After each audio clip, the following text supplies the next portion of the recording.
অনুসূচিত জাতি যুৱ ছাত্ৰ পৰিষদ অসমে আজি যোৰহাট জিলাৰ অনুসূচিত জাতি ছাত্ৰাবাসত এক সংবাদমেলৰ আয়োজন কৰে। উক্ত সংবাদমেলত পৰিষদৰ কেন্দ্ৰীয় সাধাৰণ সম্পাদক অমৃতান দাস, কেন্দ্ৰীয় উপসভাপতি মুক্তিনাথ দাস, হেমকান্ত দাস, প্ৰচাৰ সম্পাদক ৰেব হাজৰিকাৰ লগতে শিৱসাগৰ জিলাৰ সভাপতি দেৱেন দাস, যোৰহাট জিলাৰ সভাপতি দীপজ্যোতি দাসে অংশগ্ৰহণ কৰা সংবাদমেলত অহা 21 মাৰ্চৰ পৰা হ'ব লগা বিধানসভা অধিৱেশনৰ অনুসূচিত জাতিক কৰা প্ৰতাৰণাৰ বিৰুদ্ধে মন্ত্ৰী পীযুষ হাজৰিকাসহ অনুসূচিত জাতিৰ 8জন বিধায়ক ক্ৰমে বসন্ত দাস, প্ৰদীপ চৰকাৰ, নন্দিতা দাস, বিজয় মালাকাৰ, ভৱেন্দ্ৰ নাথ ভৰালী, শশীকান্ত দাস, নিহাৰঞ্জন দাসক সজোৰে প্ৰতিবাদ কৰিবলৈ নেতৃবৃন্দই দাবী জনায়। লগতে বাজেটত অনুসূচিত জাতিৰ সৰ্বাংগীন উন্নয়নৰ বাবে 5,000 কোটি টকা এটা বিশেষ পেকেজৰ দাবী কৰিবলৈ বিধায়কসকলক মুকলি আহ্বান জনায়। অন্যথা মুখ্যমন্ত্ৰী ডক্টৰ হিমন্ত বিশ্ব শৰ্মা, মন্ত্ৰী পীযুষ হাজৰিকাৰ লগতে অনুসূচিত জাতিৰ উক্ত 8জন বিধায়কসকলৰ প্ৰতিমূৰ্তি দাহৰ দৰে প্ৰতিবাদী কাৰ্যসূচী ৰূপায়ণ কৰিব বুলি সংবাদমেলত ঘোষণা কৰে। যোৱা 10 মাৰ্চ তাৰিখে অসম বিধানসভাত অজন্তা নেওগে দাখিল কৰা 2025-26 বৰ্ষৰ বিত্তীয় বাজেটত অসমৰ প্ৰায় 40 লাখ অনুসূচিত জাতি মানুহৰ দীৰ্ঘদিনীয়া সমস্যাবোৰ সমাধান তথা উন্নয়ন আৰু কল্যাণৰ বাবে কোনো ধৰণৰ আঁচনি গ্ৰহণ কৰা হোৱা নাই, বৰং কৰ্তন কৰাহে পৰিলক্ষিত হৈছে বুলি জানিব দিয়ে। পৰিষদৰ কেন্দ্ৰীয় সাধাৰণ সম্পাদক অমৃতান দাসে এনেদৰে কয়, এই বাজেটক লৈ অনুসূচিত জাতি ৰাইজ আৰু আমাৰ সংগঠন কোনো কাৰণে সন্তুষ্ট নহয় বুলি উল্লেখ কৰে। লগতে দাসে কয়, যোৱা 5 ফেব্ৰুৱাৰীত অসমৰ মুখ্যমন্ত্ৰী ডক্টৰ হিমন্ত বিশ্ব শৰ্মাক সাক্ষাতৰ সময়ত মুখ্যমন্ত্ৰীয়ে অনুসূচিত জাতিৰ সমস্যা সমাধানৰ আশ্বাস দিছিল। লগতে মুখ্য সচিব পৰ্যায়ত এক আলোচনাৰ কথা কৈছিল।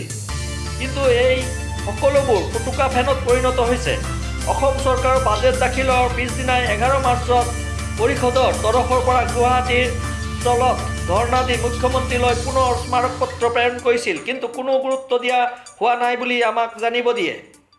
আন্দোলন কৰিলে বেয়া পায় বুলি মুখ্যমন্ত্ৰীজনে যদি আন্দোলন নোখোজে, তেতিয়াহ'লে এই দাবী তথা সমস্যাসমূহ অতি সোনকালে সমাধান কৰিব লাগে। অন্যথা অহা 21 মাৰ্চৰ পৰা বিধানসভা অধিৱেশন শেষ নোহোৱা পৰ্যন্ত অনুসূচিত জাতি যুৱ ছাত্ৰ পৰিষদে গুৱাহাটীৰ চলত আমৰণ অনশনত বহিব। লগতে ৰাজ্যখনৰ বিভিন্ন জিলাৰ সদৰতো পৰিষদৰ জিলা সমিতিসমূহেও অনুৰূপ ধৰণে প্ৰতিবাদী কাৰ্যসূচী ৰূপায়ণ কৰিব।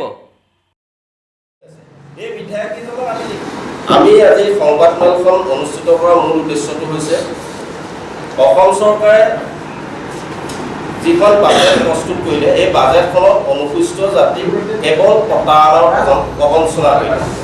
আমি দেখুৱাব বিচাৰিছোঁ এইখন অসম চৰকাৰৰ অজন্তা নেওগ ডাঙৰীয়ানী বাইদেৱে বিত্তমন্ত্ৰী প্ৰকাশ কৰা অসম বাজেট।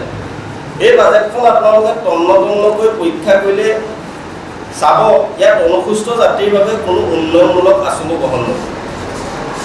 অনুসূচিত জাতিৰ বাবে যিখন অনুসূচিত জাতিৰ আন্তঃগাঁথনি উন্নয়ন, অনুসূচিত জাতিৰ অঞ্চলৰ বাট পথ নিৰ্মাণ, দৰিদ্ৰ হিতাধিকাৰী উপাৰ্জনৰ ব্যৱস্থা কৰা, দক্ষতা বিকাশ, মীন ক্ষেত্ৰ উন্নয়ন, মৎস্যজীৱী কল্যাণ, মহিলা সবলীকৰণ, শাৰীৰিকভাৱে সক্ষম লোকসকলক সুবিধা প্ৰদান আদিৰ ক্ষেত্ৰত যিখন আঁচনিয়ে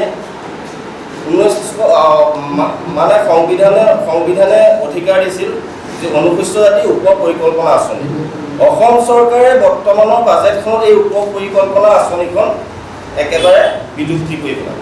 এই কাৰ্যক আমি অনুসূচিত জাতি যুৱ ছাত্ৰ পৰিষদ কেন্দ্ৰীয় সমিতিৰ তৰফৰ পৰা আমি গৰিহণা দিছোঁ অসমৰ মুখ্যমন্ত্ৰী হিমন্ত বিশ্ব শৰ্মা আৰু মন্ত্ৰী পীযুষ হাজৰিকা। লগতে আমি ক'ব বিচাৰিছোঁ, অনুসূচিত জাতিত সংৰক্ষিত সমষ্টিৰ পৰা 8জন বিধায়ক ইতিমধ্যে অসম বিধানসভাত তেওঁলোক বিধায়ক হৈ আছে। এই বিধায়ককেইজনক আমি দেখিবলৈ পাওঁ, এই বাজেট অধিৱেশনৰ সময়ত তেওঁলোকে অনুসূচিত জাতিৰ বিধায়কসকলে কেৱল নাকত তেল দি অকল বিধানসভাত টোপনি মাৰি থাকে।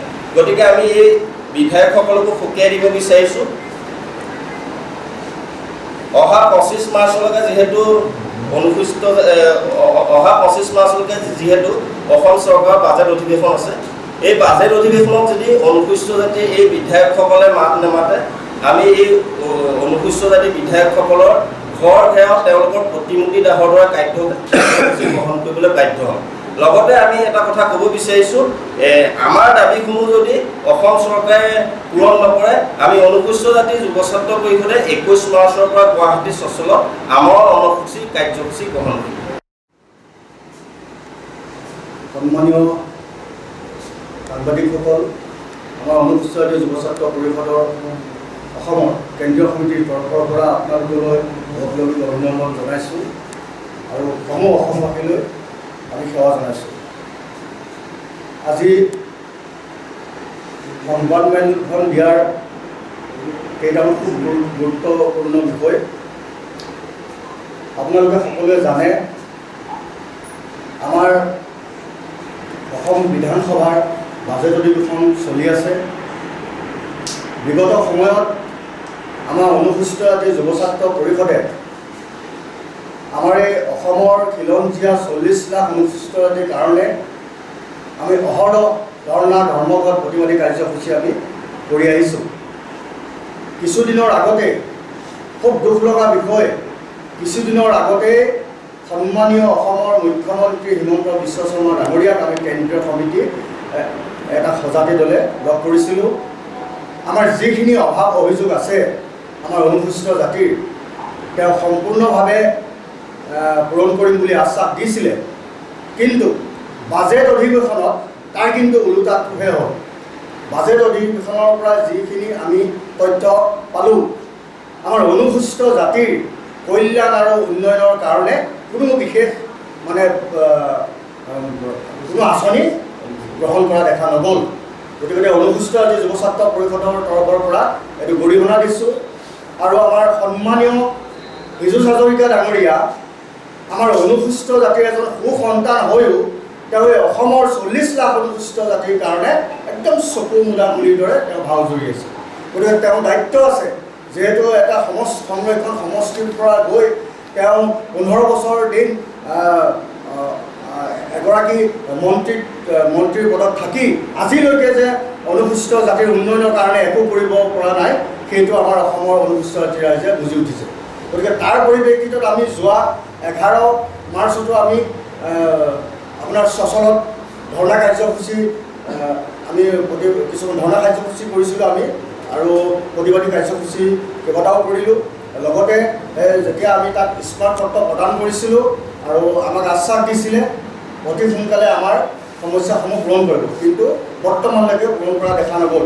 গতিকে অসমৰ মুখ্যমন্ত্ৰী আমাৰ অনুসূচিত জাতিৰ বাবে এজন কলগ্ৰ মুখ্যমন্ত্ৰী আৰু একেবাৰে চকু মুদা বুলি ভাও ধৰি আছে। তেওঁ সদায় চিঞৰি আছে, সভা সমিতিয়ে সদায় চিঞৰি অসমৰ প্ৰত্যেকটো জাতি জনগোষ্ঠীৰ উন্নয়ন আৰু বিকাশৰ কাৰণে তেওঁ সদায় সমান চকুৰে চাব বুলি আগবঢ়াই নিব বুলি তেওঁ সদায় চিঞৰি আছে। কিন্তু আমাৰ আজি স্বাধীনতাৰ 78 বছৰ পাৰ হৈ গ'ল, আজিলৈকে কিন্তু অনুসূচিত জাতিৰ একো উন্নয়ন কৰা দেখা নগ'ল।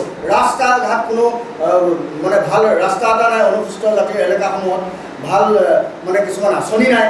গতিকে এইটো আমি ধিক্কাৰ দিছোঁ। অনতি পলমে তেওঁলোকে যদি আমাৰ এই সমস্যাসমূহ পূৰণ নকৰে, আমি এই অসমৰ আমাৰ 8টা সমষ্টিৰ সংৰক্ষণ সমষ্টিৰ পৰা গৈ টোপনিয়াই নিদ্ৰা ভেকচন ধৰি থকা সেই বিধায়কসকলৰ আমি অতি সোনকালে কিন্তু ঘৰ ঘাৰ কৰিম আৰু প্ৰতিমূৰ্তি দাঁড় কৰিম। ইয়াৰ পৰিস্থিতিত যদি কিবা প্ৰতিবাদ কৰোঁতে কিবা ভয়ানক পৰিস্থিতি হয়, তাৰ কাৰণে কিন্তু অনুসূচিত জাতি যুৱ ছাত্ৰ পৰিষদ জগৰীয়া নহ'ব, কিন্তু চৰকাৰহে জগৰীয়া হ'ব। সেইটো কিন্তু স্পষ্ট কথা। সন্মানীয় সাংবাদিক বন্ধুসকল আৰু কেন্দ্ৰীয় সমিতিৰ সদস্যবৃন্দ, ইতিমধ্যে আমাৰ কেন্দ্ৰীয় সমিতিৰ সাধাৰণ সম্পাদক কেন্দ্ৰীয় সমিতিৰ উপসভাপতি ডাঙৰীয়াই বিধানসভাৰ যি বাজেট অধিৱেশনত অনুসূচিত জাতিক প্ৰতাৰণা প্ৰবঞ্চনা কৰাৰ সন্দৰ্ভত ইতিমধ্যে আপোনালোকৰ আগত ব্যক্ত কৰিছেই। আমাৰ কথা হ'ল কি, আমি ন্যায্য প্ৰাপ্য পাব লাগিব। আমাৰ প্ৰতিখন চৰকাৰে অনুসূচিত জাতিৰ আৰু জনজাতিৰ লোকসকলক প্ৰত্যেকখন চৰকাৰে প্ৰতাৰণাৰ প্ৰবঞ্চনা কৰি আহিছে। এই কথাটো আমি প্ৰত্যেকবাৰেই চৰকাৰক আমি দৃষ্টিগোচৰ কৰি আহিছোঁ। কিন্তু এইবাৰ এটা আমি বেলেগ ধৰণে আমি দেখা পোৱা গ'ল বাজেটত, যিখন বাজেটত অনুসূচিত জাতিৰ কাৰণে আবণ্টিত পুঁজিও পুনৰ কৰ্তনহে কৰিলে। অনুসূচিত জাতিৰ উন্নয়ন আৰু কল্যাণৰ কাৰণে যি পুঁজি প্ৰয়োজন আছিলে সেই পুঁজি প্ৰয়োজনৰ বদলি তেওঁলোকে অনুসূচিত জাতিৰ যিসমূহ পুঁজিত আবণ্টন দি আহিছিলে প্ৰতিখন চৰকাৰে সেই পুঁজিসমূহ কৰ্তন কৰিলে। ইয়াত বাৰু ধিক্কাৰজনক আৰু লজ্জাজনক কথা একো হ'ব নোৱাৰে। আমাৰ মুঠতে আমাৰ এটাই ন্যায্য প্ৰাপ্য দাবী, মুঠতে 5,000 কোটি টকা আমাৰ অনুসূচিত জাতিৰ উন্নয়নৰ কাৰণে বিধানসভাৰ বাজেট অধিৱেশনত পুনৰ আমাক দিব লাগিব। এইটো কথা স্পষ্ট। যদিহে নিদিয়ে 8জনকৈ বিধায়ক অনুসূচিত জাতিৰ সন্তান থকাৰ পাছতো তেওঁলোকে কিয় এই নিজৰ স্বগোষ্ঠীটোৰ উন্নয়নৰ কাৰণে বিধানসভাত এবাৰো মান মাতিব পৰা নাই, এই কথাটো কিন্তু এটি লজ্জাজনক কথা। আমি লক্ষ্য কৰিছোঁ যোৱাকালিৰ পৰা আমাৰ গুৱাহাটী, লখিমপুৰ, যোৰহাট প্ৰত্যেক জিলা সমিতিতে কেন্দ্ৰীয় সমিতিৰ নেতৃত্বত, কেন্দ্ৰীয় সমিতিৰ আহ্বানত আমাৰ এই বাজেটৰ ওপৰত আমাৰ সংবাদমেল, ধৰ্ণা, অৱস্থান ধৰ্মঘট, অমৰণ অনশন আদি কাৰ্যসূচীসমূহ আমি গ্ৰহণ কৰিবৰ কাৰণে আমি এক পৰিকল্পনা কৰিছোঁ। এই বাজেট অধিৱেশন চলি থকাৰ সময়তে যদিহে আমাৰ এই 8জনকৈ বিধায়কে যদি আমাৰ এই বাজেটৰ অনুসূচিত জাতিৰ উন্নয়ন আৰু কল্যাণৰ কাৰণে এই 5,000 কোটি টকা আবণ্টন দিবলৈ তেওঁলোকে দাবী উত্থাপন নকৰে, তেতিয়া আমি প্ৰতিজন আমাৰ এই 8জন বিধায়কৰ ঘৰ ঘেৰা কৰিম আৰু লগতে তেওঁলোকৰ প্ৰতিমূৰ্তি দাহ কৰি আমাৰ ন্যায্য প্ৰাপ্য দাবীৰ কাৰণে আমি আন্দোলন চলাই যাম। গতিকে আমি অনুসূচিত জাতি যুৱ ছাত্ৰ পৰিষদে সকলো সময়তে অনুসূচিত জাতিৰ কল্যাণৰ কাৰণে মাত মাতি আহিছোঁ। গতিকে ভৱিষ্যতৰ দিনত, অনাগত দিনত আমাৰ দাবী, আমাৰ ন্যায্য প্ৰাপ্য আমি পাব লাগিব। এই কথাটো আমি আপোনালোকৰ যোগেদি অসম চৰকাৰক দৃষ্টিগোচৰ কৰাইছোঁ। MLA 8জন কওকচোন। আমাৰ MLA 8জন আপোনালোকে নিশ্চয় জানে। MLA 8জন আছে। এজন বসন্ত দাস, প্ৰদীপ চৰকাৰ, নন্দিতা দাস, বিজয় মালাকাৰ, ভৱেন্দ্ৰনাথ ভৰালী, শশীকান্ত দাস, নিহাৰঞ্জন দাস আৰু পীযুষ হাজৰিকা।